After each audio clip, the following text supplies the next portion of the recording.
Party जिन्होंने हिंदुस्तान की राजनीति को मोनोपोली बना लिया था, उनके हाथ से मोनोपोली छिनती जा रही है। Not going around, this is the real fact of the matter. सवाल मोटा मैं चर्चा थोड़ा दायरा और बढ़ाता हूँ। रंजीत थोड़ा सा पेशेंस रखिए, चर्चा दायरा थोड़ा पेशेंस रखिए। आपसे मेरी गुजारिश है सर, एक उंगली उठाता है, दूसरा उठाने लग जाता है। मुझे बात तो कहने दीजिए। दायरा चर्चा का थोड़ा और आगे बढ़ाते हैं। और दायरा किस तरह से बढ़ेगा? क्या महिषासुर के बहाने हिंदुत्व का एजेंडा आगे बढ़ाने की कोशिश की जा रही है? मैंने पश्चिम बंगाल का जिक्र किया, वहां के आंकड़े बताए। 2015 में वहां पर 182 इस तरह के फंक्शंस हुए हैं, और उसी पश्चिम बंगाल में चुनाव भी होने वाले हैं।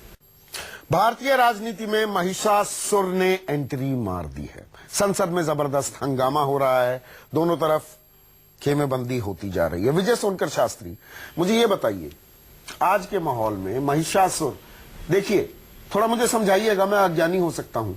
इतने आरोप थे, ऐसे ऐसे नारे लगे, उनका ही जिक्र मात्र बहुत था देशद्रोह का आरोप जड़ने के लिए इन छात्रों पर। ये महिषासुर पर इतनी तवज्जो क्यों?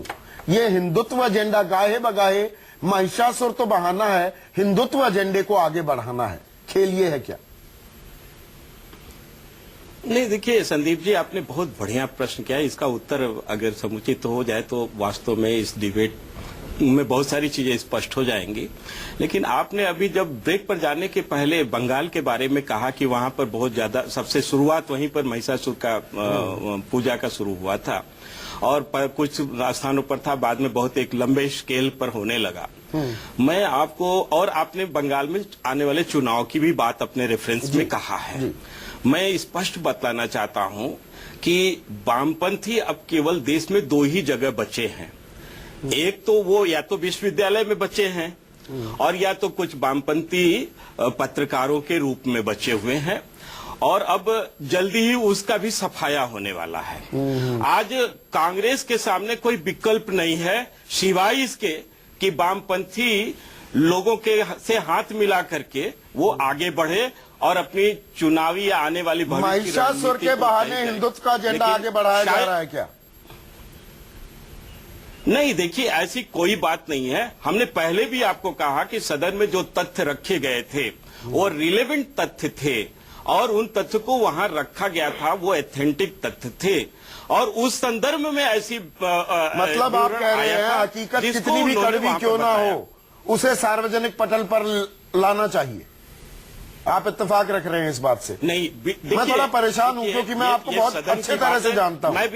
मैं आपकी इस राय से थोड़ा परेशान हूं, थोड़ा अचंभे में भी हूं विजय सोनकर शास्त्री, क्योंकि मैं आप जानता हूं आपकी जहनियत क्या है। नहीं, संदीप जी, रंजीत रंजन जी वो लोकसभा में सदस्य हैं, मैं भी लोकसभा में सदस्य था। हम लोग जानते हैं कि लोकसभा की ये सब कार्रवाई में इस तरह के विषय मंत्री को रखना कितना आवश्यक होता है, कितना अनिवार्य होता है। पर अगर व्यर्थ का इसको तूल दे करके मुद्दा बनाने की कोशिश किया जाए, अनेकों बार हुआ है। अब तो इसके लिए भारत के इतिहास का सन 52 से लेकर आज तक के इतिहास का पूरा तथ्य खोजना पड़ेगा। आप जरा इसको समझने की बहन जी कोशिश करिए, समझने की कोशिश कीजिए। आप बताइए आपके पास मुद्दा क्या है, आपके पास केवल विकल्प क्या है? आपके पास तो केवल इतना ही है कि आप किसी तरह से अपनी खोई हुई जन आधार को पाएं, अथवा अपनी चुनावी बैतरणी को पार करें। उसको आप लोग महिषासुर या महिषासुर को की आपने भी बात को बवंडर बना दिया। देखिए रंजीत रंजन, एक मिनट विजय सोनकर शास्त्री, रंजीत रंजन, आपके नेताओं ने राज्यसभा में बात का बवंडर बनाया, आपको भी सियासी फायदा दिखा, तभी आप इतना बढ़ चढ़कर बोलने लगे। देखिए संदीप जी, मैं रियली बोलूंगी, मैं 2014 में इस सदन में आई, और जिस तरह से आप लोगों ने शायद लोकसभा की पूरी प्रोसीडिंग नहीं दिखी होगी, जिस तरह से मंत्री ने अपोजिशन से एज अ थ्रेटनिंग की तरह बात की, और जिस चिट्ठियों का जिक्र किया, उनका तथ्य ऐसा लग रहा था सेंट्रल स्कूल की चिट्ठियां। आप अपने नेता को भूल गई क्या, राहुल गांधी जी को? फिर आप बोल रहे इन्हीं से पूछिए, मैं नहीं मतलब ये है वो भी ऐसे ही नाटक किसी करते को हैं। बोलने भी नहीं देंगे ये। नहीं बोलने दीजिए, उनकी तबीयत भी थोड़ी नासाज है विजय सोनकर शास्त्री। बोलिए। देखिए रंजीत रंजन मत करिए, ये इसमें टाइम जाया होता है, थोड़ा तो बीच में संदीप जी, इंटरप्शन होंगी। संदीप जी हाँ प्लीज इतना इंटरप्शन लेना कि आप बात ही नहीं करने दो। हाँ, चलिए बात खत्म कीजिए। स्कूल HRD मिनिस्टर की ड्यूटी होती है। प्लीज आप सुनेंगे नहीं तो बात क्या खत्म करूं मैं? चर्चा का कुछ तथ्य निकलना चाहिए ना। और जिस तरह से धमकी के लहजे में उन्होंने लोकसभा में भी कहा, राज्यसभा में भी कहा, कैसे हंस ये रहे हैं मैंने ये? कभी नहीं देखा। चेहरा मैंने देखिए ट्वीट तो। भी किया है कि मुझे प्लीज सुनिए, अरे सुनिए भाई, मुझे सुषमा स्वराज जी की याद आ गई। सुनाइए आप भाई। सीनियर मिनिस्टर है। ललित गेट में हम लोगों ने, सुनिए, ललित गेट पे बहुत सारी बातें की, लेकिन जिस तहजीब से, अगर ललित गेट की बात कर रही है तो आपको कोल गेट, रेल गेट और तमाम भ्रष्टाचार के सीरियल का जवाब देना होगा। 10 साल तक आप लोगों ने केवल भ्रष्टाचार का सीरियल दिखलाया था और इसीलिए आप लोग 44 पर आ गए हो। अरे मैं सुषमा स्वराज जी की बड़ाई कर रही हूँ। आप लोग सुषमा स्वराज जी की बड़ाई कर रही आप हूँ लोग बड़ाई मत कीजिए कि जिस धैर्य अगर से आप लोग ललित उन्होंने गेट की बात अपनी कर रही है तो बात को आपको भी रखा। कोल गेट के बारे में पूरा आपकी विवरण देना स्मृति ईरानी जी होगा। को देश देख रहा उनसे है सीखना हमारे मंत्री पड़ेगा ने किस तरह कि से लोकतंत्र में कैसे ये बात जो की आप लोगों ने जाती है। भ्रष्टाचार किया था आप वो सारे विपक्ष को पैसे धमका वापस नहीं लाया सकते है, हैं। इसको भी देश ने देखा। और ये दुर्गा का आप लोग पाठ इस तरह की पढ़ाने बातें से नहीं पहले बोले। कम सुनने से दीजिए कम भाई। भ्रष्टाचार के मुद्दे पर कांग्रेस के लोगों को दुर्गा का बात पाठ करने का पढ़ाने कोई से अधिकार पहले नहीं है, क्योंकि बोलिए। देश ने भ्रष्टाचार का सीरियल देखा है और कांग्रेस की इसीलिए दुर्दशा भी हुई है। ये बातें हो चुकी हैं 2014 में, लेकिन मैं यहाँ पर दुर्गा का- चंद्रभान प्रसाद प्लीज मुझे एक संदीप चीज जी, बताइए, मैं क्या एक 10 सीधी सेकंड सीधी दूंगी सियासी संदीप जी, कोशिश है क्या? प्लीज 10 सेकंड ये दूंगी। दरअसल महिषासुर दुर्गा को का बहाना पाठ है। पढ़ाने से ये पहले हिंदुत्व एजेंडा बीजेपी संदीप अपने जी, एजेंडे पर 10 सेकंड। और कांग्रेस को तथाकथित सेकुलर एजेंडा, वो उसकी आहट सुनाई दी, उन्होंने लपक लिया। मुझे इस बात का शक है और जिस तरह से ये गलत बोल रहे हैं उन्होंने असुरों और राक्षसों के सर पर सींग लगा दिया, वैसे ही जेएनयू के बारे में कर रहे हैं। पर आश्चर्य इस बात का है कि पिछले 2014 के इलेक्शन में दलित नौजवान बीजेपी की तरफ थोड़ा सा आकर्षित हुआ था और काफी लोगों ने वोट भी दिया। उस दलित नौजवान से ये लोग झगड़ा क्यों ले रहे हैं? ये समझ से परे है आपके कि सियासी रणनीति भी है, पर ये अपने पैर में कुल्हाड़ी मारने वाली बात हो रही है। ये समझ में नहीं आ रहा आपके। उनको बीजेपी को ये मालूम होना चाहिए कि दलित टेक्निकली 16.5% है। कांग्रेस ने अपने खेल में उलझा लिया क्या? लेकिन आनंद शर्मा थे जिन्होंने सबसे पहले उठाया। सदन में उस वक्त लोग भी बहुत कम थे और वो यकायक थोड़ा एक टाइम लैग के बाद उन्होंने असल मुद्दा में लपकाया। कांग्रेस ने और लेफ्ट ने इनको ट्रैप कर लिया है और ट्रैप होते जा रहे हैं, ट्रैप होते जा रहे हैं। चंद्रभान जी, मैं इसमें छोटा सा हस्तक्षेप करूंगा। देखिए, बात यह है कि देश का पूरा विपक्ष जवाहरलाल नेहरू विश्वविद्यालय में जिस दिन गया था, जिन लोगों के प्रति सॉलिडेरिटी दिखा रहा था, उसके जो पात्र थे वही पात्र इस पब्लिक को निकालने वाले हैं। चेंज नहीं हो गया क्या राकेश सिन्हा? मुझे एक चीज हाँ, समझाइए बताइए। भाई, महिषासुर की बात देशद्रोह या देश प्रेम से कैसे जोड़? नहीं, मैं इसको देशद्रोह से नहीं जोड़ रहा। पहली बातें मैं पूरी तरह से इत्तेफाक रखूं। देश विरोधी नारे नहीं लगने चाहिए, सख्त कार्रवाई होनी चाहिए, अदालतें अपनी कार्रवाई करें।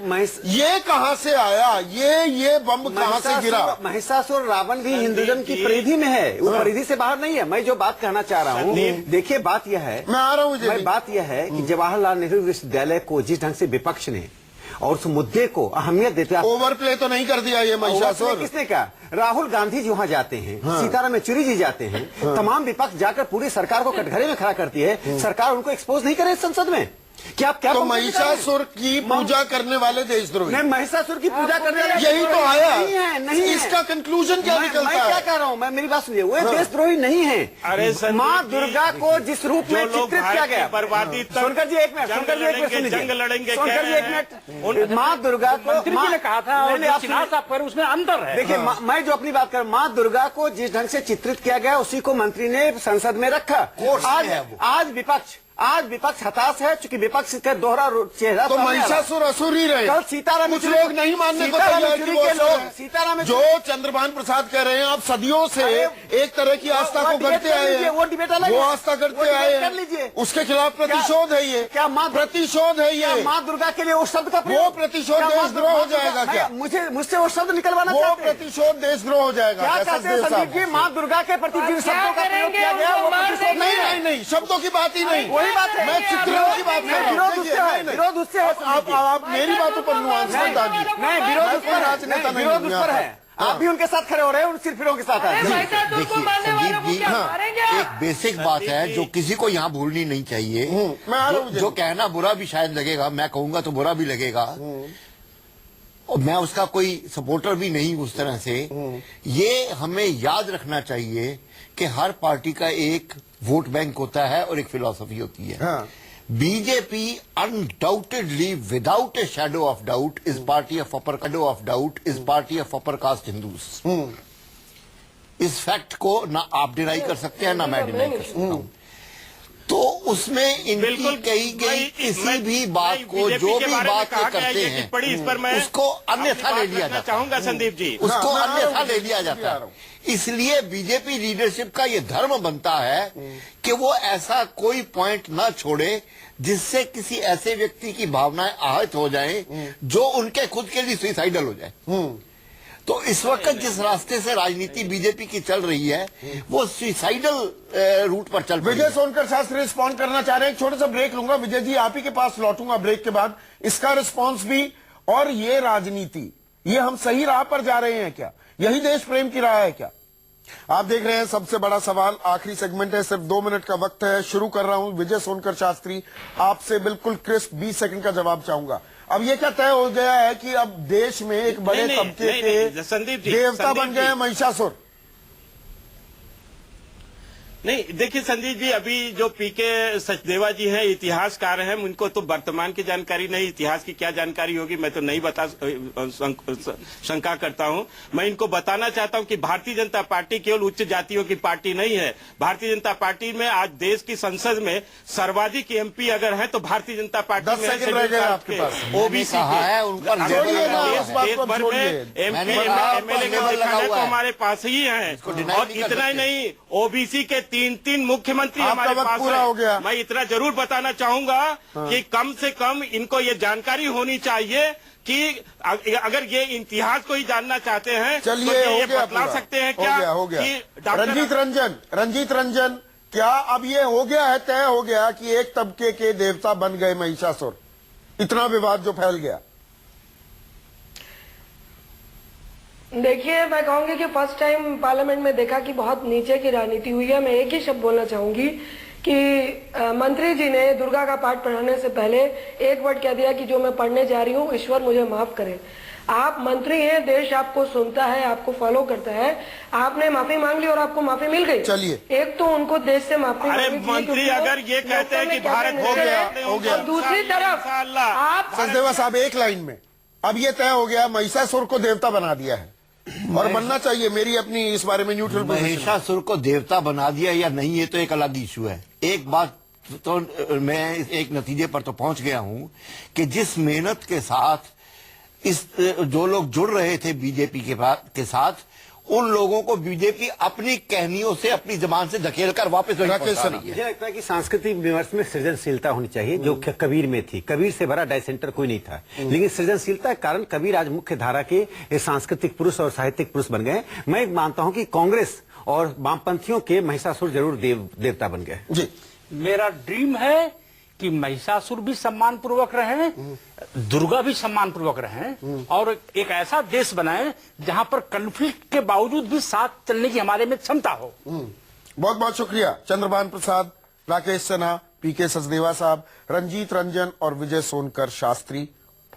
महिषासुर सेंटर स्टेज पर आ गए हैं। आज बस इतना ही।